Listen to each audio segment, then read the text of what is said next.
Hello everyone, today we have Mahault Albarracin for a very exciting conversation. We had to keep it in an hour, so we sort of speed through all kinds of things, but somehow in a way that's very illuminating.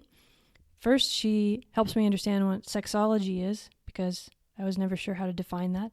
And that was her first field, so to speak, before she got into cognitive computing. And she's now doing her PhD in cognitive computing with Carl Friston, which is how we came into one another's orbit, so to speak. This is one of those conversations where we talk about what cannot be talked about in a way that actually is illuminating, even if it's not in the ways we were trying for it to be illuminating, or maybe it is, but yeah, you have to do this sometimes. Just jump in and try and understand these nested fractal patterns that as soon as you talk about one of them, you've opened up 5,000 more. So that's what we try and do here. And thanks to Mahault and her articulation and her study and her wide layering of knowledges, there's a lot in it. We talk about patterns and how they change, where we draw the line between inside and outside and Markov blankets, what those mean, ideas and knowledges, and where awareness comes into play in terms of changing patterns and how we can understand these recursive patterns that are cognition. We talk about them here and end up talking about how all of this is sort of the way that we integrate different perspectives towards changing society through changing these patterns that we can't really speak of, but we have to speak of, and we can't really model without reducing, but we have to model without reducing, and so on and so forth. Actually, none of that, what I just said, is even accurate either, but you get the point that I'm trying to understand how something like mind and intelligence and cognition is related to patterns and to the ways that we represent those externally and try to understand them, even as they're always an ongoing dynamical process that can't be represented in full, of course, ever. That's the challenge, how to link together all these incredible ideas and theories and all this amazing work that's going on right now. It feels like there's a framework, there's a through line that's connecting it all. The way making. One thing I was thinking about a lot while we were talking was I was imagining bees or birds or something sort of swarming, swallows maybe, swarming left and right, and slight shifts in the wind, changing all of that. We sort of talk about that at like many different levels here. What changes the direction of the pattern? The pattern's slowly shifting from within, and then there's a different pattern. The pattern's within patterns. Anyway, it's beautiful, rich. It's a dancing conversation about this confusing, mysterious, delightful world that we are all in. And I just want to say thanks to Mahault for all the work she's doing and for her amazing ability to take in so much information and assimilate it and articulate it across different disciplines. I hope you enjoy this conversation and that you're having a really good day out there, wherever you're making your way.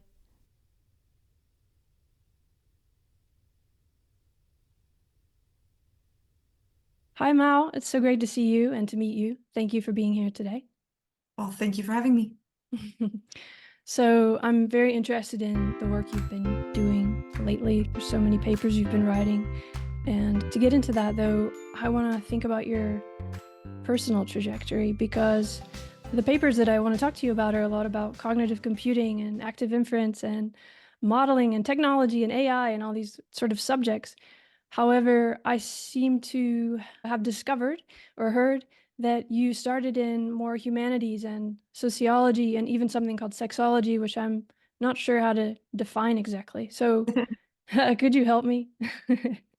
So I'll start by defining what sexology is, because it is a concern that sexologists themselves coming out of university are trained to answer. Oh, wow. Okay. I'll start with that, and then I'll tell you about my path. Thank you. Sexology is basically an amalgamation of a lot of fields. You can go biology, psychology, anthropology. We do a lot of sociology as well, sometimes linguistics, sometimes media studies. And effectively, it's about the topic itself. So anything that touches on anything related, even tangentially, to sexuality, like pregnancy or diseases. It can be couples therapy. It can be well-being. So these are all the topics that are touched on. And so we dissect these topics from multiple aspects and try to find the connection points between the fields that find areas of I want to say synergy, but mostly impact. Because what we are more and more going towards in the social sciences field is psycho-ecological, biological approach, where you can't just see one in isolation. You have to take it all into account. And that creates a problem because it's a great desire, but we don't have the right bridges, the right paths between the different fields of study, such that sometimes the languages don't match. Sometimes we think the languages match, but really we're talking about different things. And sometimes the methodologies themselves aren't even aligned. So we couldn't even try to measure the same thing if we wanted. And that goes beyond the problem of scale. Oftentimes when you talk about a field, we're talking about related things, but they're acting at a different scale. So for instance, we're talking about psychology and then sociology. In general, we think we're talking about phenomena that act on, say, the individual scale. And then we're talking about topics that span multiple people, multiple individuals, and then even institutions and countries that become their own groups. So we are lacking the tools to understand the ways in which these things interact. So that's, I think, gets to how I started my path and where I am definitely. today. I can see that. Yeah, right? Like, Yeah.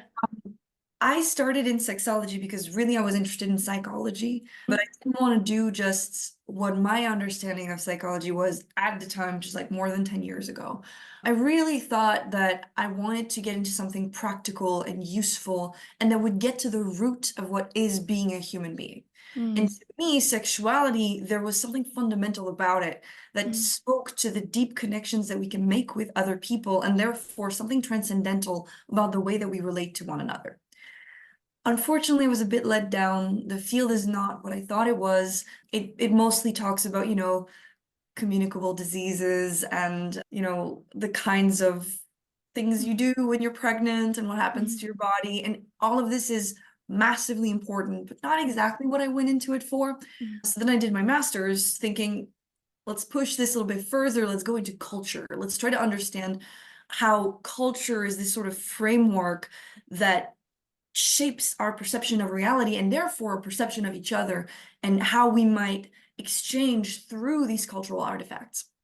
And I got a little closer to where I wanted to go. But then again, I was limited by the fact that the fields are hazy and a little bit blurry. They mean to be blurry. It's on purpose because they mean to be inclusive and try to not apply a frame of reference that is not appropriate to phenomena that is poorly understood and that may not be where the researcher is coming from. So they acknowledge that there is a bias from being human and existing in the world that you can't really get away from. And so we try to acknowledge and pull the bias away a little bit by keeping things a bit blurry, not defining too much, letting the definitions stem from the people, the cultures you're studying. But that doesn't give us a lot of explanatory power. It doesn't give us a lot of predictive power. And so it stays a bit there. It's like, okay, let's make a description. It's beautiful, it's poetic, it's abstract. We can't do anything with it. And I find that also leads to a perception from the, let's say, hard sciences, the life sciences, that it's useless, that it's not even science. That oftentimes we separate these sciences because they don't even consider social sciences to be a science. I'm saying that it's a broad thing, not everybody thinks that way, but I've really encountered people who wouldn't even qualify the humanities as a science.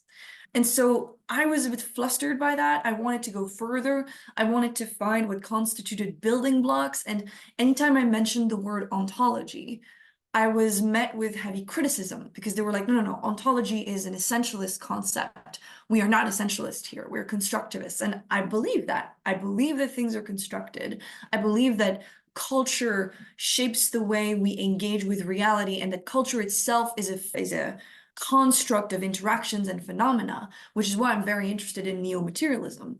But I don't believe that this means you can't come up with essential processes, essential building blocks that lead people to potentially predictably make certain assumptions or predictably think in a way that will lead them to act in a certain way. And so that's how I got into trying to think further and find paradigms that were heading in that direction. And I found predictive processing. I was engaged a lot with a community at that time that was really involved with AI, even though I wasn't part of that community. But at the same time, I was learning how to program. I built a company, a sex tech company. We were doing, at this time, it was web development, but therefore I was getting more interested in it. We were linking patients with sexologists who wanted to give them care across the country, because one of the main issues is access. In rural areas, you don't have access. And so, but because I was learning how to program, because I was learning about this community and AI and their concerns, I started reading about cognitive theories that had these building blocks, even though they weren't specifically interested in social sciences for now. And that's how I fell in the work of Maxwell Ramstad and Carl Friston, who were starting to discuss niche construction, which was very reminiscent of ecological theory, which I was very familiar with, having studied in my master's. So I was seeing that they were making these connections, and I brought into the field the notion of social scripts, and we formalized this, and now we have some degree of the building blocks. And the missing piece still, to some extent, is how you map across scales to get an emergent feature, because active inference is scale free, but it doesn't give you emergence per se. You still need to understand the historicity of a system in order to understand how certain things emerge at a given scale through some attractor dynamics. Okay, wow, there's so much in there. And now I can sort of understand how you got into this, because there's a kind of strange set of constraints in both these areas that you're in. I mean, I've kind of been in both too, and more philosophy, but I think it's similar in a way. We're trying to take account of multiple perspectives, like something like constructivism that you said, where we kind of understand, having read so deeply and like tried to see from so many perspectives, that everyone's got a little bit of a different trajectory. And even when we're in a shared space and looking at the same object or in the same encounter, even we're perceiving it differently. And so you kind of start with that, and then you feel as if you can't really put anything seemingly objective or ontological onto that. And then on the opposite side, in science, it seems almost, this is all, I'm generalizing in a big way, but it seems like we take away all of that stuff and try to get to something that's very distilled, that will kind of work no matter what. And then that also ends up in a strange constraining place, which I think something like active inference is starting to explode a bit. And it kind of, for me, has to do with the possibility of modeling. And to get into this a bit, I wonder, are you the one who brought in the idea of the phenomenology into all of this? Because I've started seeing that word coming a lot. And I wonder, did you study some of that early on, or was that someone else? Or So I'm not the one who brought it. That was definitely Neil Seth, Maxwell Ramstad, and a group of other researchers who really started getting familiar with this. They wrote a paper, I think, on the computational accounts of generative passages. This is not the right title. I'll send you the paper later. Yeah, okay. But they started it. They were very interested in computational phenomenology, but I am also interested in it, and I've done some work in that field. And my main interest was how phenomenology becomes shared. So intersubjectivity and how it can become shared is through the common constructs that we have that allow us to parse reality at all. And those can be very basic, like time and space. You start with that. From those basic constructs, then you extend on qualitative expectations, and those qualitative expectations then become sort of constrained and patterned, and that's how you get to potentially, scripts and culture and language and anything like that that has something that can be hooked onto, that allows us to compute further than just the momentary thing that's happening. So I don't know. I just want to say something and see what you think. I feel like in a way we're kind of stuck in like a flat world understanding, where let's talk about something like sentient behavior is sort of what we're trying to understand in a way, right? Or what you are trying to understand with active inference modeling and so on. And this goes into cognition. Maybe you can correct me on that.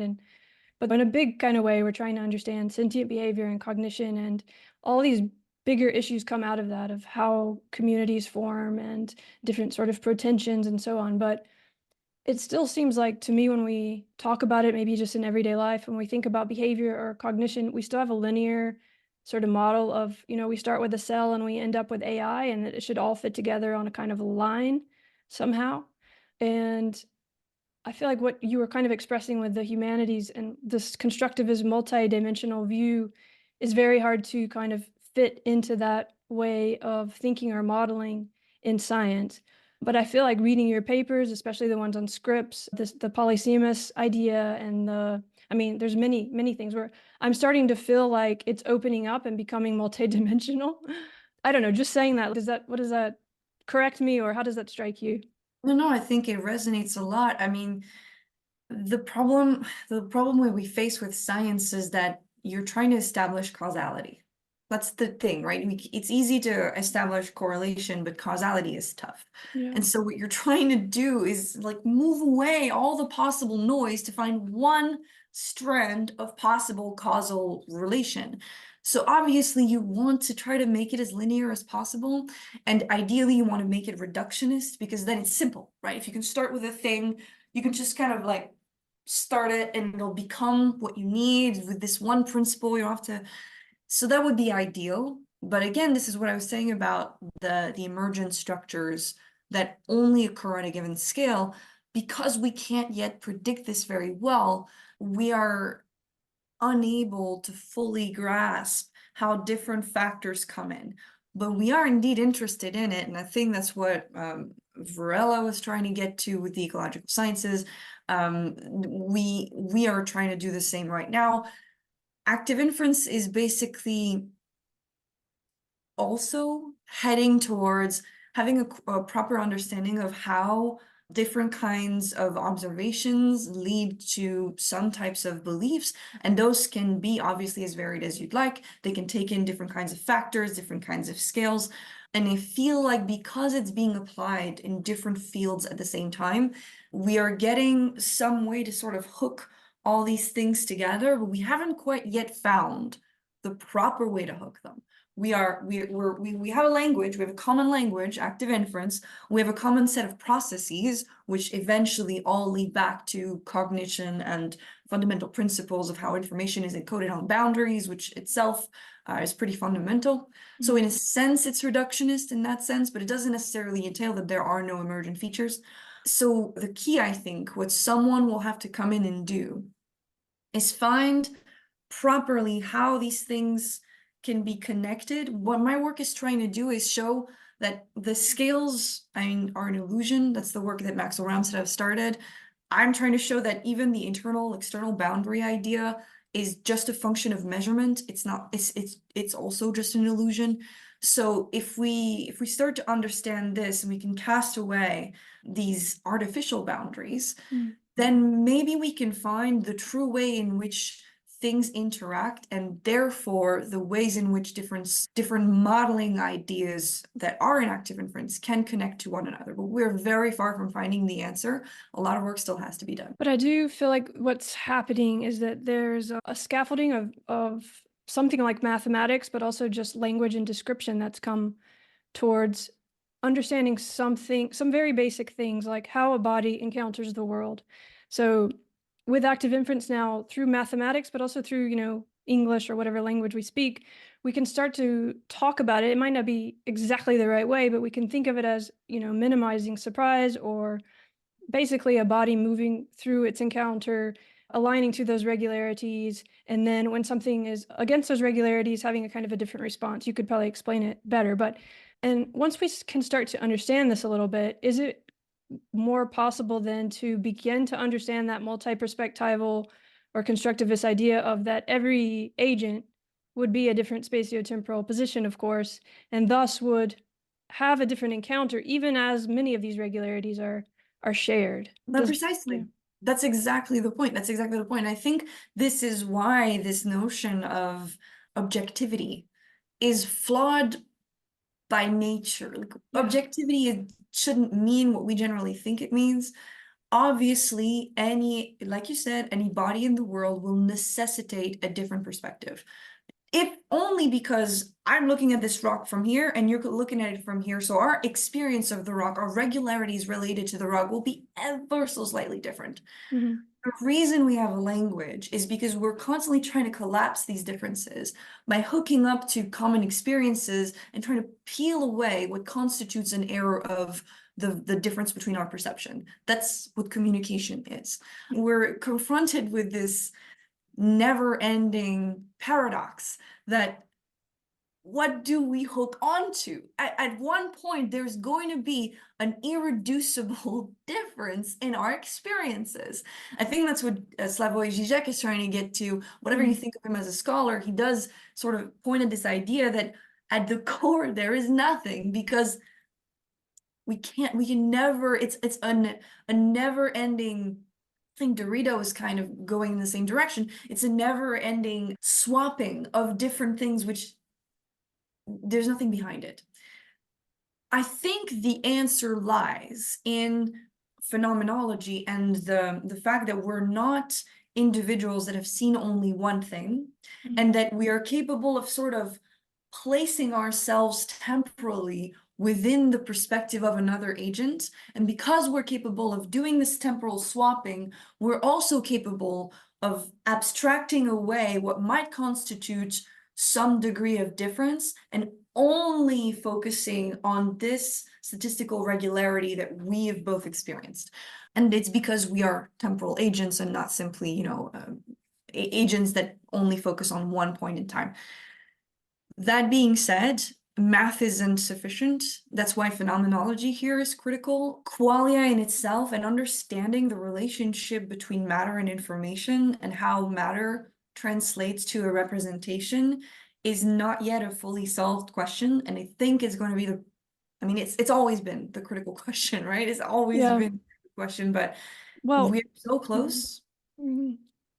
I think there's two things that come to mind there, and it's back to that, in one way, that flatland thing I was trying to say, where I think we're smushed into this binary way of thinking.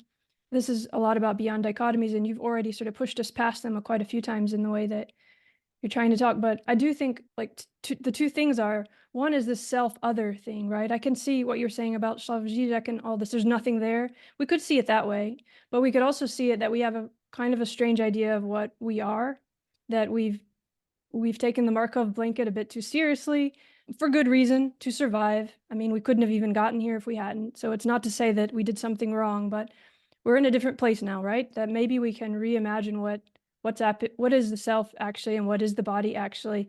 And we can start to understand that there's a power in that community. You write a lot about community intelligence as almost the only kind of intelligence.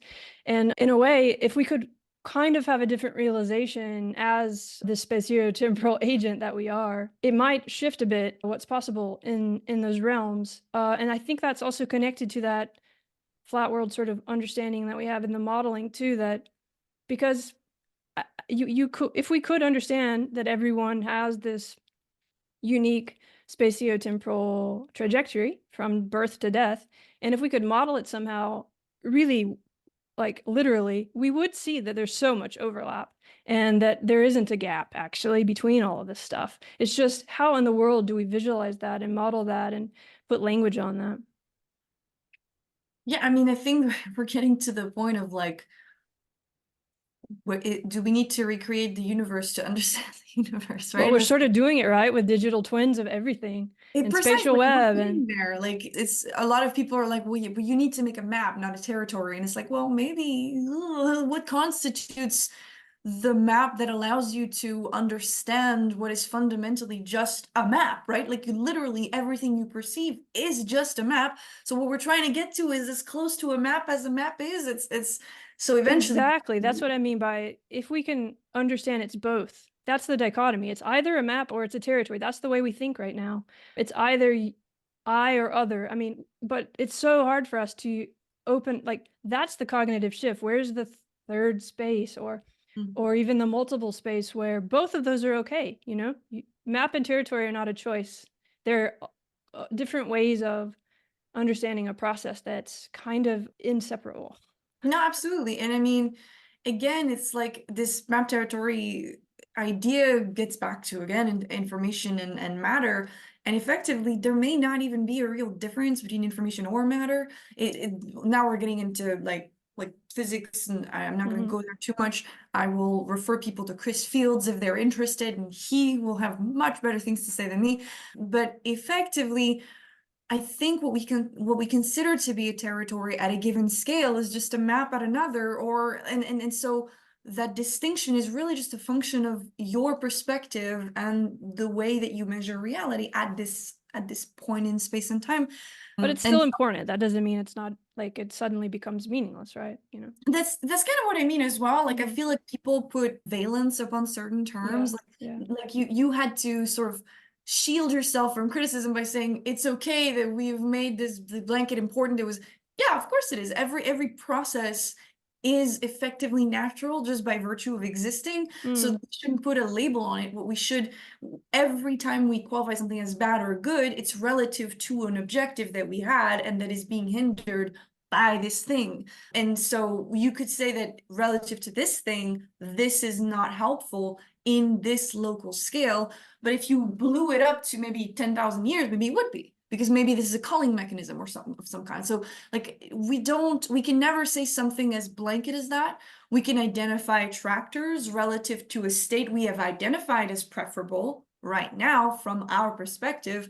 But obviously these things change. So if you're talking about the distinction between like or the ways in which we are focusing on what constitutes our mark of blanket, I agree. And I don't think this is a new idea or that we need to focus on the community. I think religions, at least a lot of them, have been saying this for a long time. I'm not going to talk about Judeo-Christianism, although, you know, there's interpretations of it in that sense. I'm really talking about more about Hinduism and Buddhism and the religions that preceded them.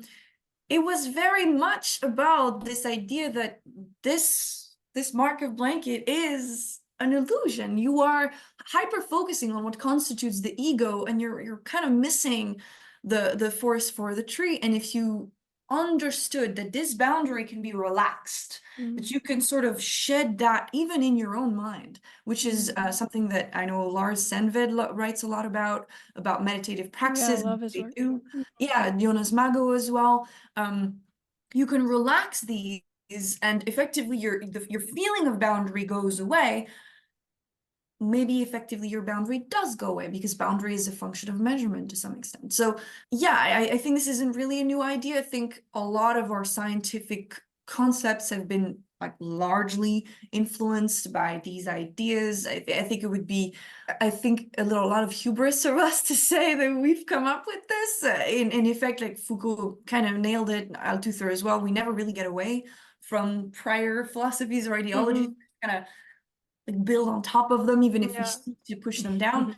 So it's the same thing here. I think the one is all or all is one is definitely central to this idea. It's just that now we have very formal math to put on top of it. Sure. I mean, even kind of something like what Slavoj Žižek is saying, and the Buddhism could be understood as different ways to a similar place in a sense. I mean, all of us are in a way trying to grasp it and also at the same time changing it. But as you were saying that, it does make me think that there is a importance too in understanding that the representation, which I think is what is usually meant by map, isn't the process. I don't know. I think you might push back on that, or maybe you agree, but I do think sometimes we confuse the representation of all of this, like the actual maths or the language or the image or the marker itself, with the action that marker is creating in the world.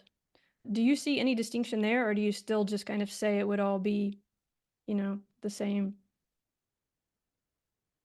I'm not sure I understand the question. I feel like I might have an inkling, but I can answer one part and then you'll have to maybe clarify. Yeah, I can explain if you want. So to me, a representation can be a process, the process of representing, and representation is simply a momentary byproduct of this time of representing. And you could qualify a representation as, let's say, a manifold or a path, but it's still a function of this action of representing, and therefore I don't think they're differentiable. Like, for instance, the self, I know that there's been a lot of theory that push in that direction, suggesting that the self is selfing. It's not a thing which exists. It's a process of engaging with reality, and through the boundary, therefore having a sense of what constitutes what you need and how you can act relative to what you need, and what are the constant elements or more consistent elements of what you need over time. And that's why we have a sense that something core to us remains, but over time we change. We can see that nonetheless. You are not the person you were 10 years ago, hopefully. So can you maybe clarify your question? Like the ship of Theseus a bit, all the parts can change, but there's a pattern that remains. I think I really mean it in a literal sense. I mean, of course, this word representation in neuroscience, we use it one way, and philosophy, we fight about it in another way. It's like, but I really mean it as representing. So let's try to go back into the personal a bit, like something, about with social media or something where there's an image that is itself not ever static, but that we might confuse that image with the actual trajectory to which that image is connected, I guess, Yeah, okay. So that's okay. So there's multiple ways to tackle this question. In neo-materialism, the idea would be that everything is about how things interact. So effectively, you should always separate the interacting elements, but at the same time, there is nothing that exists prior to that interaction.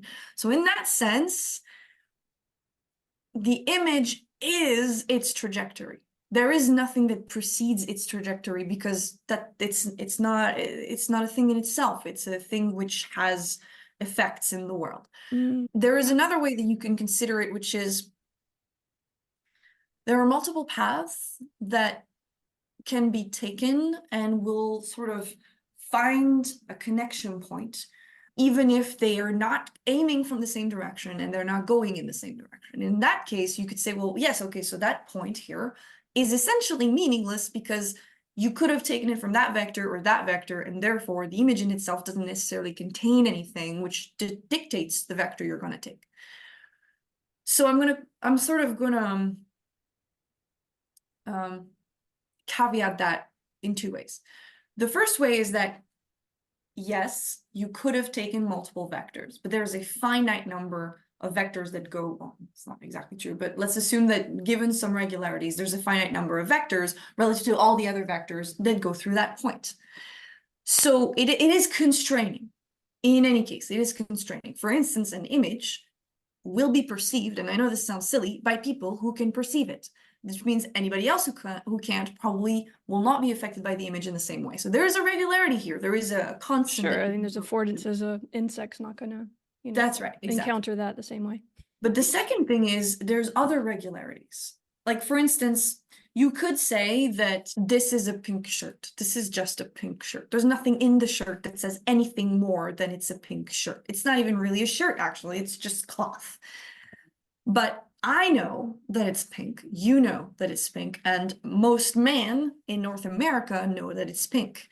They therefore most likely will not wear this sort of cut with the shoulders and the pink. Some might, but in regularity, they will associate this very traditionally with femininity. And you could say, well, it's not contained in the shirt. It's like, well, it's true. But the historicity can't really be abstracted from everyone's cognition because they exist in a world where that historicity shaped their cognition. So it's not quite true that the images should be separate from their trajectory because part of their trajectory was already defined by the patterns that we gave them. So I don't know. I hope that answered the question to some extent. I mean, it's more just a topic I try to explore, but yes, I mean, I love what you're saying. It's just, I guess I think there's something different about something like a language or image because of the intersection of all the different trajectories in this kind of way that isn't connected to one body. It's so like as you described your shirt, that's very interesting, and of course it depends on all of our, as humans, all of our trajectories of how we've been taught what pink is as kids, and like you can't separate it from every moment of our life, exactly where we live and so on. And of course in different geographical or emotional or conceptual spaces we'll have different understandings or experiences of that shirt or a doll or whatever we want to talk about. But I think something happens in society all the time. I don't know if you agree that we assume that we're all experiencing that shirt. Your shirt is now the object of this conversation, but we all experience that shirt and we think everyone's experiencing the same way we are. And so what I'm trying to do is like I don't feel like we pull it apart enough to understand that, yes, it's connected to trajectories, but not one trajectory. And that all the time, everything that we're encountering is being processed differently according to each spatiotemporal point. So there's a sort of system three, I like to think of it, Yeah. instead of fast and slow within the body, it's more of a community, Daniel Kahneman kind of processing that's going on. And I feel like if we could put some focus on it like that, it could be helpful. Absolutely. And I think, okay, so let's talk about maybe a topic that's a little bit, it shouldn't be, but it is Mm, controversial, and explain how that factors into the question. What has the queer community tried to do by calling themselves queer? mm, They've tried to take a statistical pattern and mhm, sort of nudge it away from where people want it. So this isn't saying that there are statistical patterns doesn't mean they're set in stone. It just means when you take a population, they're likely to be on some distribution to think in a certain way. But you can push the distribution somewhere else. And that's why I like this statistical manifold, because it doesn't really, first of all, it doesn't say that you and I will be on the same spot. It says we are likely to be within a range, most likely, but we might be in different points on the range. mm, And then it says, well, okay, if this constitutes an attractor and I know how much, what factors contribute to it being an attractor here, I can use these same factors and push them over here. And mhm. I think that's kind of brilliant and beautiful and empowering, because now we know, well, we can just reappropriate a bunch of things. I can decide that pink is not a feminine thing. In fact, it's not, it doesn't represent that at all. Now, the problem is I don't control every factor. Like, I'm still going to get perceived as a woman. And so, well, by virtue of association with a woman, okay, but I can make or ask people who engage with me, if they are not in considering themselves women, to wear pink. And I enjoy that and it makes me happy. And if they want to contribute to that, they can. And lo and behold, most of my boyfriends have worn pink. Like, it's no longer associated with femininity to them. It's just associated with happy and joyful and Yeah, cool I and was about to pink. say, usually pretty cool guys wear pink these days, but Right, exactly. yeah, but that actually speaks to something really fascinating too, is that how these statistical regularities can shift according to something like awareness. It's another topic I wanted to ask you about a little bit, is like, do you see a difference between this cognitive and the kind of conscious or being or awareness or attention? Because you were talking about Buddhism and all of this, and I think in some way, if you start in that tradition, you're aware of everything as one and the whole and so on. And there's some kind of way in which the dichotomy side of things, the reductionist side of things is kind of, I don't know, not as familiar. And then, vice versa, if we want to give these big kind of awful generalizations of different religions or parts of the country where you start with a more reductionist and the idea of thinking of everything as whole is different because it's about the individual and all of this. And it seems like the thing that changes that is what you're just describing in terms of this shift. Like, we want to shift, pink is going to be cool, and who knows, in 200 years maybe only guys wear pink because it's shifted all the way to there. But what does that? Is it something like awareness? And I want to try to link this, to the active inference work, but I wonder how you see that. Like, consciousness, cognition, intelligence, are those different? Where's the attention in that for you? Oof. It's a Okay, hard one, so I know. no, I mean, in general, consciousness is broken down. Awareness is just one part of it. And I think that's probably correct in the sense that sentience doesn't necessitate awareness per se. I don't think.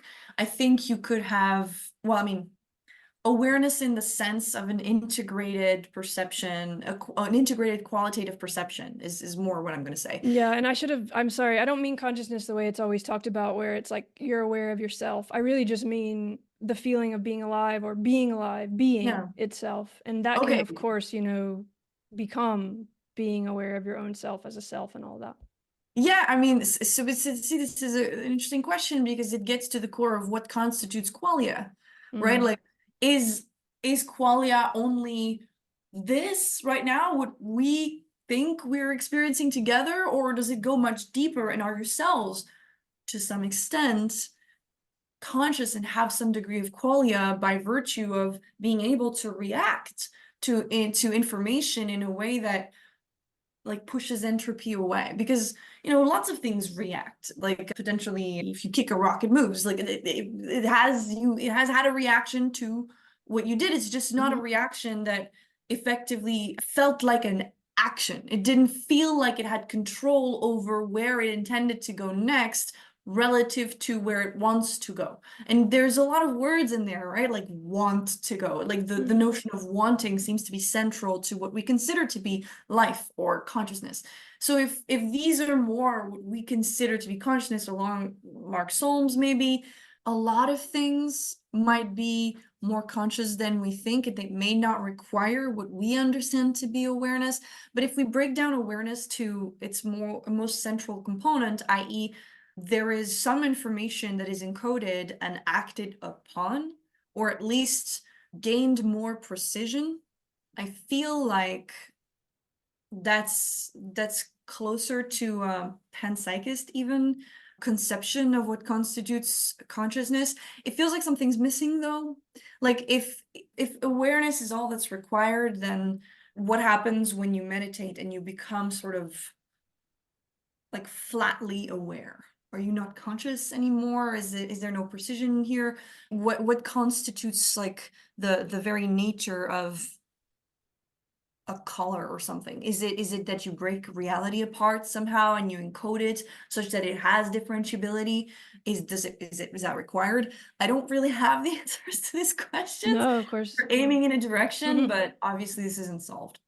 Well, so yeah, I guess like you said something earlier about it nothing being set in stone, and I kind of think sometimes we do think of representations as set in stone, like the colored, is what it is, or the math even.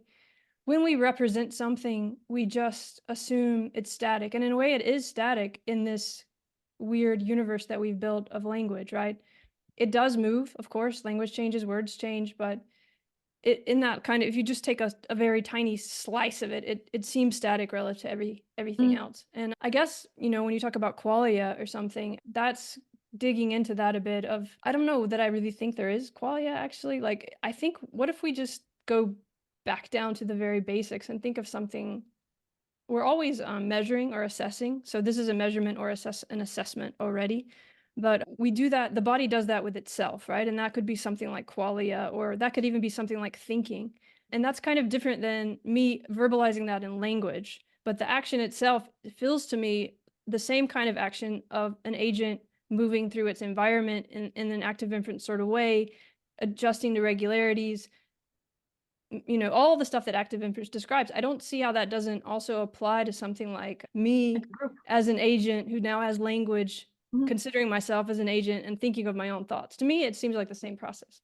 I mean, I agree. Effectively, everything is recursive, right? Like, I know that Maxwell really likes this idea of, oh crap, when you have these figures that are recursive, I forget Fractals or fractals, thank you. I love fractals. Yeah, so he's passionate about them, and to him, that's how you can perceive time and reality and space. And I think I agree with this. It's all quite recursive. So the notion of saying words and hearing them back, if only for yourself, but also from others, and getting pinged back. This is a very fractal pattern where we're going to get more and more precise. So I think there's something to that nature. And if we go back to your initial question, which was, how does awareness and consciousness factor in being able to shift societal patterns? I think it gets to an interesting question of whether a group can be conscious, as opposed to just individual units within the group are conscious, and then they produce patterns, emergent patterns. And I think Mike Levin also gets to these questions as to whether intelligence, and therefore to some extent potentially sentience, can happen in the relationship between nodes. And I agree with that. That's what you said earlier, right? The intelligence happens within communities, even if it's communities of cell that exchange information. Here, I think that there's a possibility that what we're experiencing is just not fully being at the level of the sentient layer that is above us potentially, but we are getting some messages from it, some signals from it, which constitutes culture. And so what we're doing at this level is telling it, whoa, this doesn't work for me. Oh my God, move, move, move.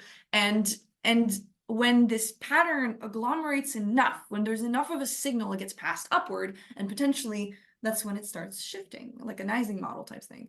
So I could totally see how by being the only way for you to move things somewhere else is by being able to measure what the thing is now, right? So yeah, I do believe that in this sense, there's a degree to which awareness factors in our capacity to move things, because I think awareness or focus gives you the capacity to add precision and determine how far away from your desired or preferred state you might be. Yeah, you mentioned Michael Levin, and we could think of it as kind of as ways we're navigating, like intelligence. We could think of it as the way that life or being or whatever we want to call it is making its way or navigating whatever the encounter is at. And it could be at different landscapes. It could be in the geographical world, as an insect doing whatever, or a human. It could be in conceptual space. It could be in linguistic space, morphogenic, all these spaces, right, that we are setting as we're measuring. And I guess something like what you just described, which is a very important issue, it's kind of in the human social space, and that space perhaps changes through communication. Or you talk about potentiations, and it's a change in potentiations, I guess, or potentions. Am I saying it wrong? The Husserl idea of like Protension? opportunity. Yeah, right, thanks. So in a way, when something changes in society, that's changed in the laws or something, such as the way women are treated or what our rights are, it what has changed there? Is it that uh, in this navigating space, certain spatiotemporal agents have expressed through the system 3 languages or whatever what's happening, and that it's wrong, and somehow spread that through the group so that the group itself understands that it's wrong? Or, I mean, this is all very hard and awkward, but I just like, how do we get an idea of what's happening there in terms of something like minimizing surprise, or changing the priors, or So to me, it's akin to structure learning, where you're essentially carving different ways that you can have observations mapped as states, or different ways that just states in general are carved. And then you do Bayesian model selection, where you determine that a model actually works better for you to minimize free energy. So I think that's what it is when you add a new state, for instance, like when you're saying there's a new concept, here you go. You're now proposing that there may be a better way to measure reality, and it's coming out therefore, of something, right? Like it's a script too. You're changing the yeah, script. So it's no, I not mean, that you've just exactly. proposed a new concept, it's that you've together shifted the script's regularities, right? It's embodied, exactly. It's embodied. None of this is fully one or the other. It's completely connected, and this gets back to the historicity, right? Like there has been historically groups that feel a lot of error, and eventually it gets to the point where they have to act on it. They have to do something about it, and because some slight subtle shifts happen in other places, they get more and more and more of an opportunity to have a policy that is going to actually phase shift them away from the prior situation they were in.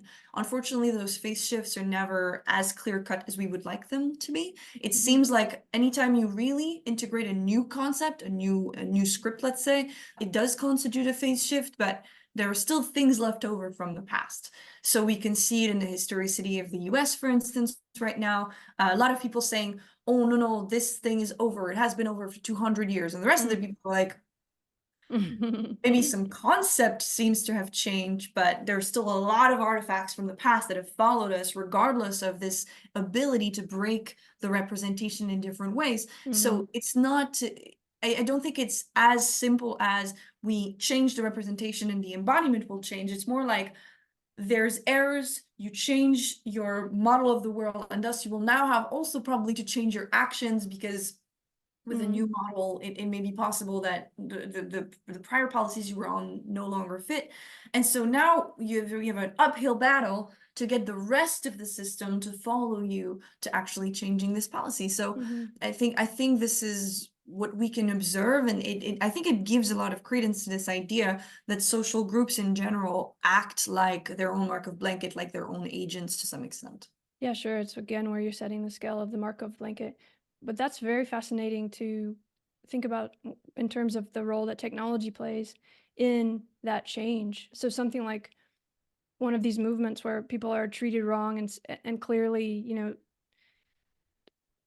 seen in a way that's not accurate, and they have to change that by coming together and, you know, shifting the regularities more or less, often with something like, you know, force, whether through language or image or whatever. Often technology plays a really big role in that. I mean, because as you were talking, we have to remember all that's developmental and there's no gap. It's all coming from many trajectories joined together.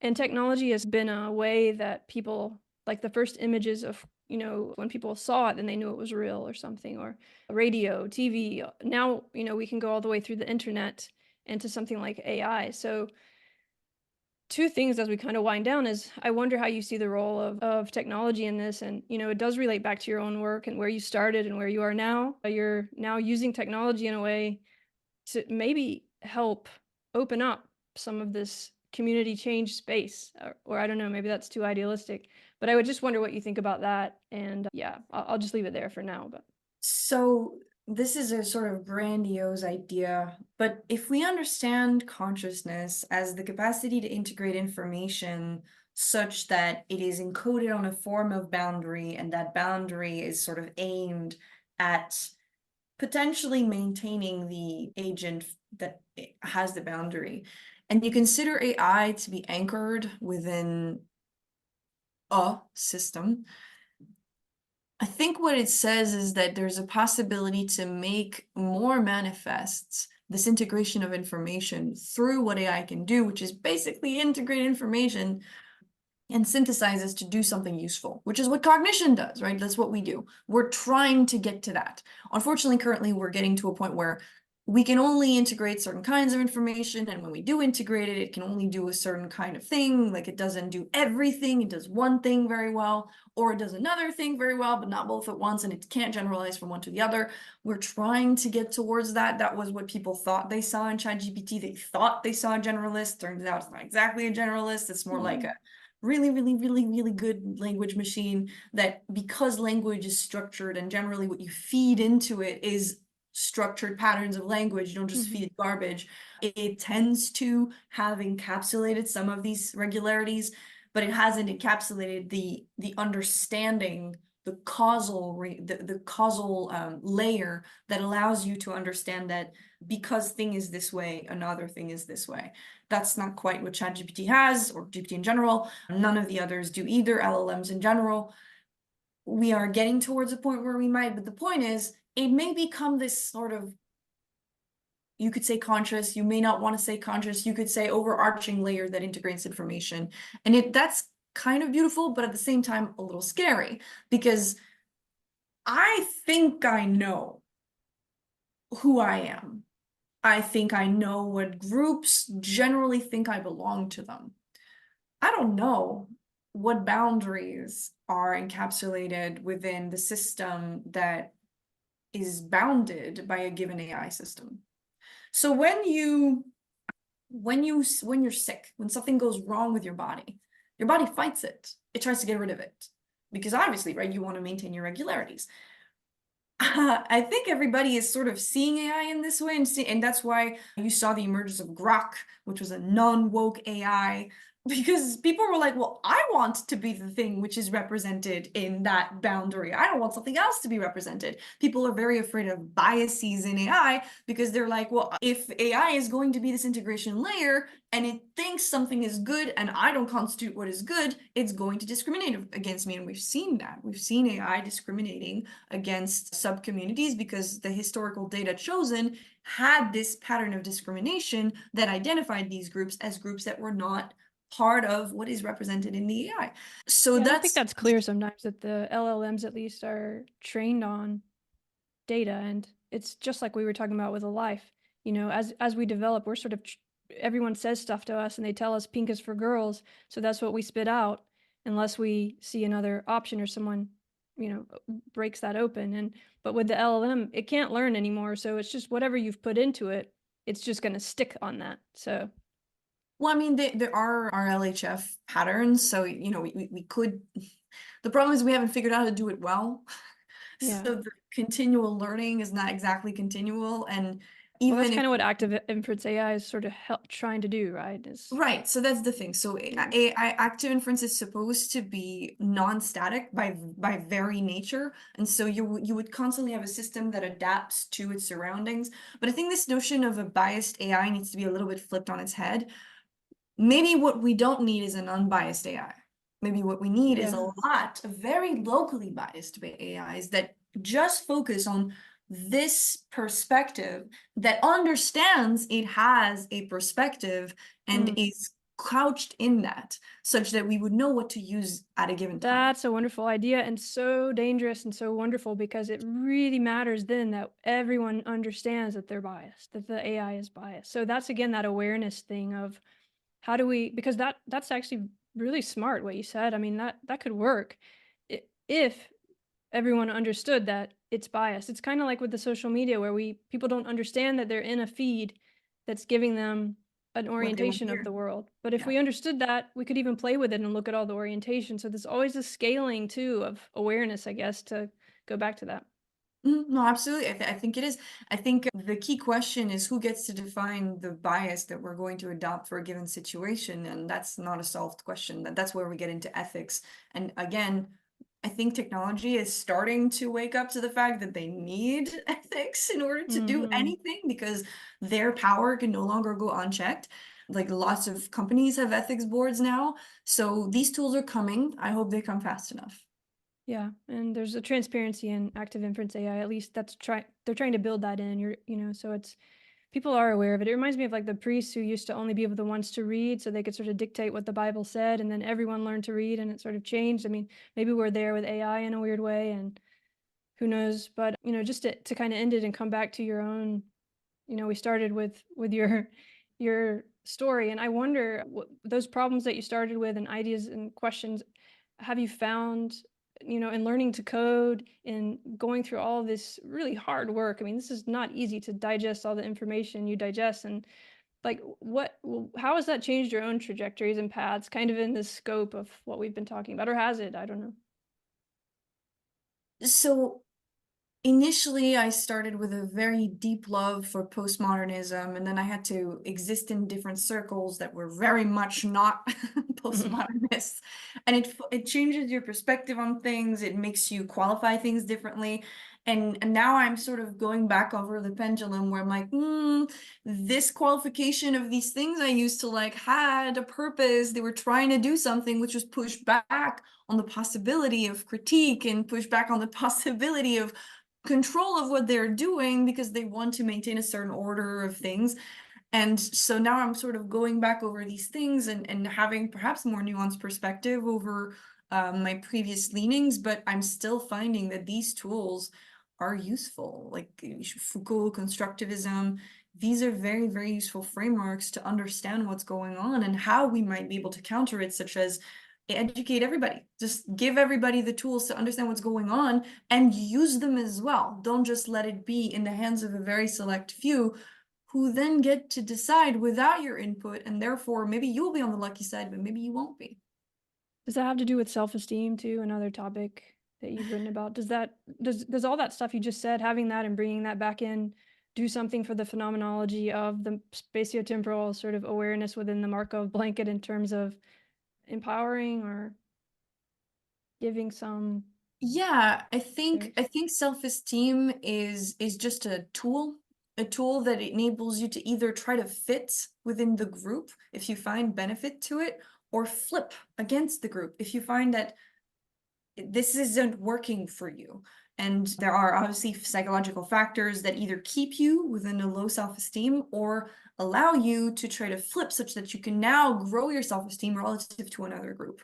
I think that's why it's important for certain movements to say X is beautiful, because it doesn't matter whether they believe it or not, it doesn't matter whether others believe it or not. What it is a social tool to help them grow their self-esteem, to create enough momentum that they can now be represented in something where their interests and beliefs are forefront. All right. That's good. There'd be more questions, but it's over. The hour is over for now, and that was a fun ride. So thanks so much. I really appreciate your perspective and the work you're doing. Well, thank you for reading it and chatting with me. It was great. All right. Be well.